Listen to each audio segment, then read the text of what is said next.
Welcome to social. Kartik Aaryan एक बहुत ही interesting actor हैं। उन्होंने ऑडियंस में अपना एक नीश बना लिया है एक स्पेसिफिक तरह की फिल्म्स करके। मुझे तो कभी कभी ऐसा भी लगता था कि उन्होंने अपने आप को टाइपकास्ट ही कर लिया है, बट फिर मैंने उनकी कुछ फिल्म्स देखी and I realise that this guy has more potential as an actor. अभी रिसेंटली मैंने उनकी पुरानी फिल्म्स रीविजिट भी की हैं, सो मैंने सोचा क्यों ना उनकी सभी फिल्म्स को रैंक किया जाए। सो इस वीडियो में मैं कार्तिक आर्यन की 15 फिल्म्स को रैंक करूंगा from worst films to best films. इस पूरी वीडियो में आपको अपना एक पर्सनल पॉइंट ऑफ व्यू दूंगा कार्तिक की एक्टिंग को लेके और उस पर्टिकुलर फिल्म को लेके। सो वीडियो बहुत इंटरेस्टिंग होगी क्योंकि एक रैंकिंग वीडियो है और कुछ फिल्में आपके और मेरे ओपिनियंस मैच करेंगे और कुछ फिल्म्स के लिए शायद नहीं करेंगे। यही तो सबसे मजेदार बात होती है रैंकिंग वीडियोस की। सो इसलिए रिक्वेस्ट की वीडियो को थोड़ा ओपन माइंड से देखना और सिनेमैटिकली जज करना।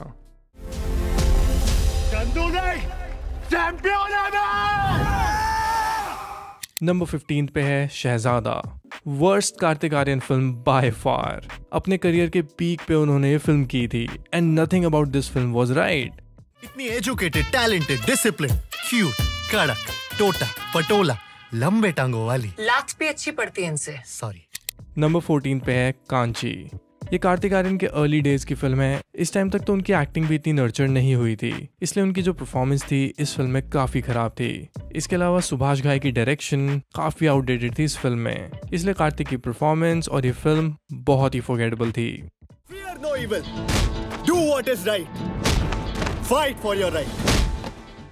नंबर 13 पे है गेस्ट इन लंदन। ये एक बहुत ही अनवांटेड सीक्वल था एक सक्सेसफुल फिल्म का, अतिथि तुम कब जाओगे। मैं ये मानता हूँ कि कार्तिक आर्यन की कॉमिक टाइमिंग अच्छी है, बट वो तभी वर्क करती है जब उनके जोक्स और उनकी कॉमिक राइटिंग अच्छी की गई हो। और इस फिल्म का जो ह्यूमर था और इसकी जो राइटिंग थी वो तो वैसे ही बहुत खराब थी। सो एक बहुत ही पुअरली रिटन फिल्म से आप ज्यादा कुछ एक्सपेक्ट नहीं कर सकते। एक्टर्स की परफॉर्मेंस भी खराब ही होगी। नंबर 12 पे है Pyaar Ka Punchnama 2। Although a decent sequel I will say, but since first part इतना आइकॉनिक था तो प्रॉब्लम क्या थी ना इस पार्ट में कि इन्होंने वही सब चीजें रिपीट की हैं और बहुत ही ओवरडू कर दी हैं। Kartik Aaryan is still okay, but उनके सीन्स भी ना बहुत ही रेपिटेटिव थे इस फिल्म में। सो इसलिए प्यार का पंचनामा 2 एक बेटर सीक्वल तो कहीं से भी नहीं है।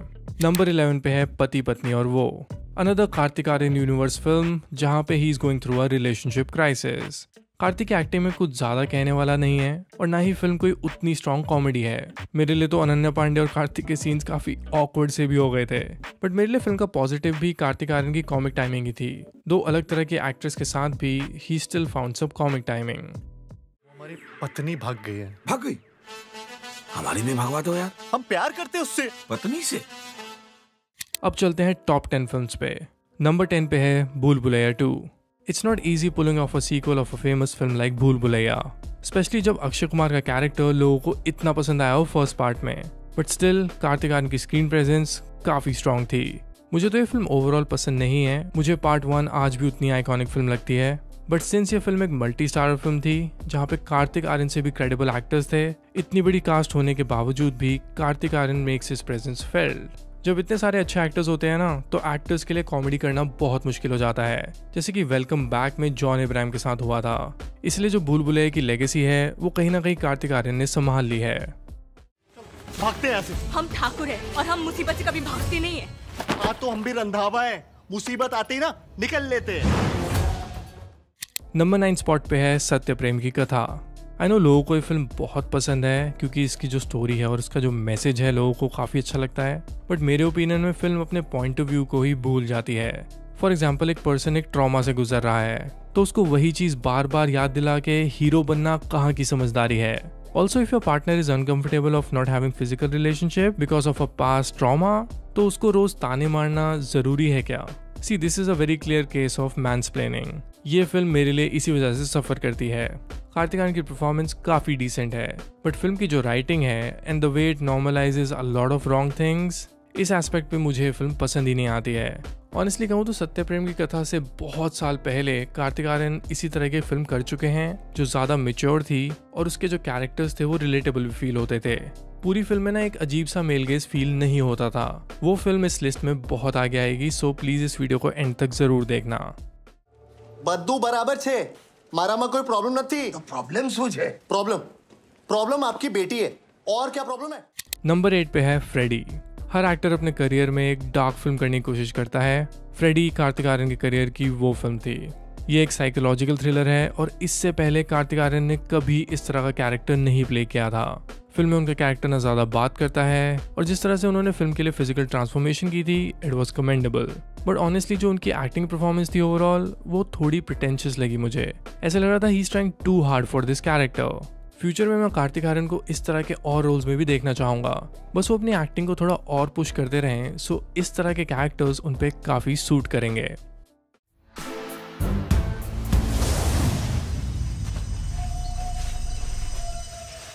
Sorry sir, kept you waiting. Number 7 पे है Luka Chhupi, a comedy of errors. Kartik Aaryan और कृति सैनन की केमिस्ट्री भी स्क्रीन पे काफी अच्छी थी। ओवरऑल जो फिल्म के बाकी कैरेक्टर्स भी थे वो भी स्ट्रॉन्ग कॉमेडियंस हैं, स्पेशली पंकज त्रिपाठी और अपार शक्ति खुराना। लुका छिपी देखते हुए मुझे यही चीज बहुत अच्छी लगी कि पूरा कॉमेडी का बर्डन कार्तिक आर्यन के ऊपर नहीं था। सो इसीलिए इस तरह की स्टार कास्ट के साथ कार्तिक को देखना, और वो भी एक सोशल ड्रामा में, it was a good experience. जब ये फिल्म रिलीज हुई थी तो मैंने इसे अपने दोस्तों के साथ बहुत एंजॉय किया था। गुड्डू तो इतना उतावला हो गया ना कि अगर जहाँ कोई हवन और मंत्र पढ़ने वाला मिल जाए ना तो यही कर ले शादी।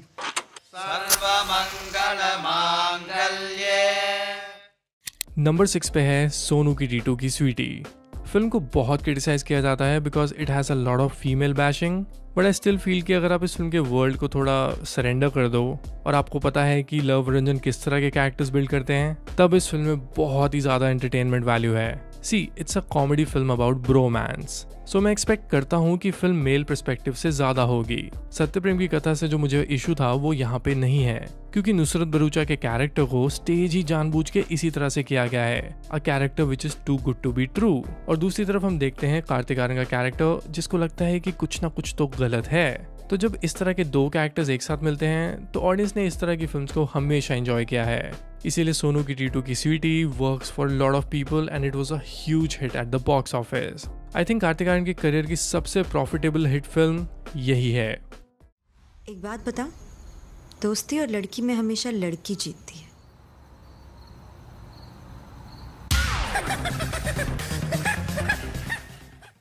नंबर 5 पे है लव आजकल 2। ओके, मैं जानता हूँ कि कुछ लोग थोड़े ऑफेंड हो जाएंगे कि लव आजकल 2 इस स्पॉट पे क्या कर रहे हैं, बट अब मेरी बात थोड़ी ध्यान से सुनो। फिल्म को ज़्यादातर ट्रोल किया जाता है सारा अली खान की परफॉर्मेंस के लिए, बट लोग ये तो भूल ही गए हैं कि कार्तिक आर्यन ने उस फिल्म में कितनी स्ट्रॉन्ग परफॉर्मेंस दी थी। जब ये फिल्म आई थी तो उस टाइम पे कार्तिक आर्यन ने इससे पहले इतना सीरियस कैरेक्टर नहीं प्ले किया था, एटलीस्ट एक कमर्शियली मेन स्ट्रीम सिनेमा में तो बिल्कुल नहीं। उससे पहले वो अपनी कॉमेडी फिल्म्स के लिए ही जाने जाते थे, और लव आजकल 2 में पहली बार मैंने उनकी कोई एक्टिंग रेंज देखी थी। I have a soft corner for this film. It's a bad film, it's an average film, call it anything, but seriously अगर सारा अली खान की जो एक्टिंग थी उसको एक मीम लेवल पे जाके ट्रोल नहीं किया जाता तो आई थिंक जो फिल्म का क्रिटिसिज्म है वो कभी हाईजैक ही नहीं होता। आज भी लोग लव आजकल 2 को सारा अली खान के इन एक्सप्रेशन से याद करते हैं। हम शायद भूल ही गए हैं कि फिल्म में बाकी कैरेक्टर्स ने कितनी स्ट्रॉन्ग परफॉर्मेंसेस दी थी। रणदीप हुड्डा उस फिल्म में थे, काफ़ी अच्छा उनका एक्सटेंडेड कैमियो था। Aarushi Sharma who also plays the leading actress, उनकी परफॉर्मेंस की तो बात ही नहीं होती है। एंड ऑब्वियसली कार्तिक आर्यन उस फिल्म में वो अपनी बाकी फिल्म से तो बहुत बेटर थे एक्टिंग वाइज। सो इसीलिए लव आजकल 2 कार्तिक आर्यन की फिल्मोग्राफी में मेरे लिए थोड़ा ऊपर रैंक करती है। तुम लड़कियों से अट्रैक्ट होते हो? या तुम लड़कों से अट्रैक्ट नहीं होती? या नंबर 4 पे है प्यार का पंचनामा। ये कार्तिक आर्यन की डेब्यू फिल्म थी। इस फिल्म से ही उन्हें मोनोलॉग बॉय का टैग मिला था, और मुझे कार्तिक आर्यन की जो स्क्रीन प्रेजेंस है वो बहुत रॉ लगती है। He was new in acting, तो ऑब्वियसली आप देख सकते हो कि उनकी एक्टिंग कोई इतनी स्ट्रांग नहीं थी, बट एक जो रॉनेस थी, एक इनोसेंस थी, वो इस फिल्म से ही दिखाई देती है। ऑडियंस को भी कार्तिक आर्यन के बारे में यही चीज़ सबसे ज़्यादा अच्छी लगी थी। कार्तिक आर्यन के सक्सेसफुल होने के बाद कितने सारे डायरेक्टर्स ने उनकी इसी फिल्म की पर्सनालिटी को दूसरी फिल्म्स में रिवाइव किया है, बट उन फिल्म्स में वो पर्सनालिटी बहुत ही प्रिटेंशियस लगती है। बट प्यार का पंचनामा में कार्तिक आर्यन की एक ओरिजिनलिटी थी। मुझे आज भी ये फिल्म पसंद आती है, कॉमेडी के स्टैंडर्ड से ही नहीं, बल्कि जो फिल्म में मॉडर्न लव को लेके ट्रूथ बॉम्ब से, कॉर्पोरेट कल्चर को लेके जो डायलॉग्स थे, फिल्म आज भी 2024 में मुझसे तो रेजोनेट करती है। And also this was a film that gave us Divyendu Sharma is liquid. What a great character it was. इन तीनों एक्टर्स की जो केमिस्ट्री थी वो सबसे बड़ा फिल्म का स्ट्रॉन्ग पॉइंट थी। मोटी हो रही है रज्जो, नया खूब खिला रही है। दुबला हो रहा है लिक्विड, चारू खूब नचा रही है। नंबर 3 स्पॉट पे है धमाका। आई नेवर एक्सपेक्टेड कि फिल्म मेकर राम माधवानी कार्तिक आर्यन के साथ फिल्म करेंगे। धमाका मेरे लिए तो एक सरप्राइज थी। फिल्म की जो स्टोरी लाइन थी वो काफी स्ट्रांग थी। It is about a news anchor जिसको एक टाइम बॉम्ब की सिचुएशन में फंसा दिया जाता है। कार्तिक आर्यन की परफॉर्मेंस मुझे इस फिल्म में काफी स्ट्रांग लगी थी। It was not perfect, it was more like yes Kartik Aaryan can also pull these kind of characters. Ram Madhvani के करियर के हिसाब से तो मैं इस फिल्म को काफी मिड बोलूंगा, बट कार्तिक आर्यन की फिल्मोग्राफी के हिसाब से ये एक बहुत ही इंपॉर्टेंट फिल्म है। धमाका जैसी फिल्म देखने के बाद आपको पता चलता है कि कार्तिक आर्यन को आप सिर्फ टाइप कास्ट करके नहीं रख सकते, उनको आप इस तरह के कैरेक्टर्स भी प्ले करा सकते हो। पाठक जी, जी मैं उम्मीद करता हूँ कि आखिर में सब कुछ ठीक हो जाएगा। जी मैं भी उम्मीद करती हूँ कि सब कुछ ठीक हो जाएगा। नंबर 2 स्पॉट पे है आकाशवाणी।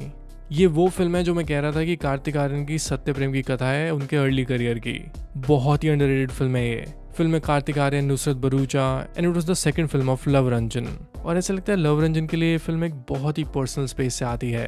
फिल्म की स्टोरी में हम देखते हैं कि कैसे ये दोनों कैरेक्टर्स एक दूसरे से प्यार करते हैं, बट फॉर सम रीजन उनका ब्रेकअप हो जाता है। उसके बाद कई साल बीत जाते हैं और अब दोनों की लाइफ चेंज हो चुकी है। Then they meet again and they realise कि वो कितने हार्ट ब्रोकन है एक दूसरे के बिना। ऑनेस्टली कहूँ तो इस फिल्म को बहुत ही मैच्योर वे में बनाया गया था, at least for the standards of 2013। ना कोई फिल्म में अनवांटेड से सॉन्ग्स थे, ना कोई अननेसेसरी कॉमेडी। फिल्म के जो कैरेक्टर्स हैं उनके ट्रॉमा को बहुत ही सेंसिटिविटी के साथ दिखाया गया है और फिल्म के कैरेक्टर्स बहुत ही रिलेटेबल फील होते हैं। कार्तिक आर्यन के करियर की दूसरी फिल्म थी। He was still learning as an actor, but फिर भी उन्होंने बहुत ही डिपेंडेबल परफॉर्मेंस दी थी इस फिल्म में।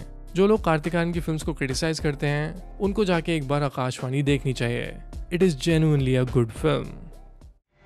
आकाश, आई थिंक वानी कुछ भी कहे तुझे आना चाहिए। नहीं, मुझे ऐसी लड़की से कोई रिलेशनशिप नहीं रखनी जिसमें ये कहने तक की हिम्मत नहीं है कि शी लव्स मी।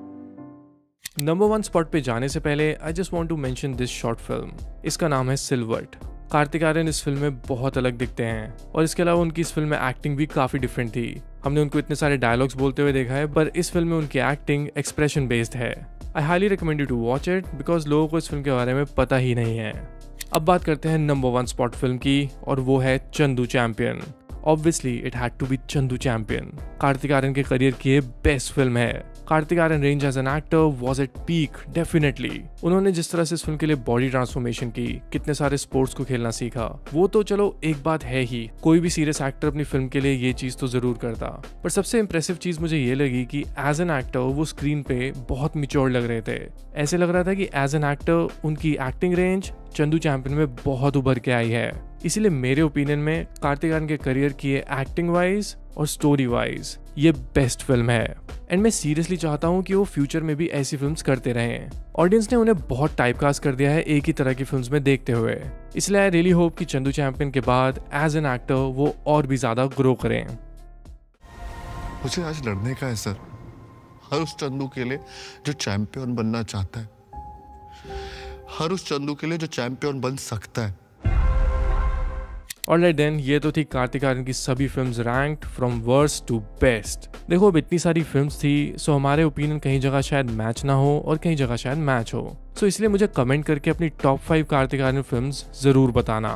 मैं सभी के कमेंट्स पढ़ना चाहता हूँ because I am really curious to know कि कार्तिक आर्यन के फैंस के लिए या फिर नॉर्मल ऑडियंस के लिए उनकी बेस्ट 5 फिल्म्स कौन सी हैं। So please do leave a comment. इसके अलावा if you connect with my opinion you can also follow me on Instagram, Twitter and letterbox @vishalan_cinema, जहाँ पे मैं सिनेमा के रिलेटेड चीजें पोस्ट करता रहता हूँ। So if you want you can follow me there as well. Alright then, मिलते हैं नेक्स्ट वीडियो में।